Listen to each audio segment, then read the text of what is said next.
katikati? Shemeji pale ndo katikati ya Tanzania? Kwenye kile kimnala pale. Hapa panaitwaje? Supamaela. Kijiji. Sasa historia au sio historia ilivyo. Katikati ya Tanzania si Supamaela. Na Supamaela iko Singida.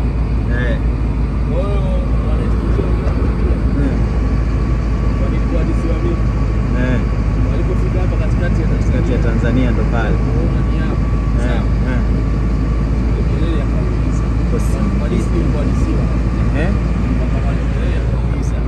Hapa tulipo ni mji gani ambao upo karibu? Ambao ni mkubwa upo karibu. Maana kiramani hapa tulipo ni Singida, lakini ni mji gani ambao upo karibu? Kuna Dodoma. Maana hapa na Dodoma karibu, hapa na Singida mbali. Dodoma basi makao makuu ya Tanzania Dodoma. Dodoma. Kwa kile kidudu nataka kuniambia kimewekwa toka enzi za wakoloni. Walipopima mambo yao kwamba hapa ndo katikati, na hata ukiingia mambo ya Tanzania center utaikuta pale. Acha bana. Na ndio maana zamani kwa hivyo vijumba tulikuwa tukiangalia hivyo hapo. Hivyo vijumba.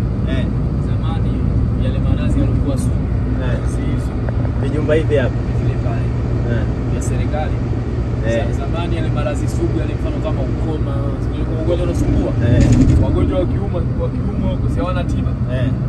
Wanachukuliwa wanaletwa. Wanakaa wanakubali wanaamua wakae hapo sababu tiba hamna.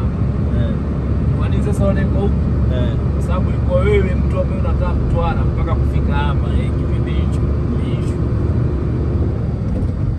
Kwa hawezi mtu akimtwara aje hapa ambukizo ukoma. Au mtu akikukoba aje hapa ni kipengele. Ilikuwa daa Singida tu wiki mbili. Wanakoba.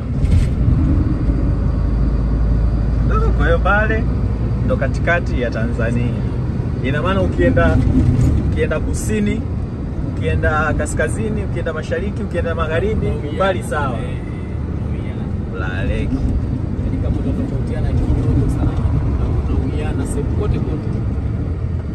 Hapo sasa shemeji nimekuelewa. Kwa hiyo historia katikati ya Tanzania iko Singida katikati ya Tanzania. Basi bila kutushaanza hata. Okay.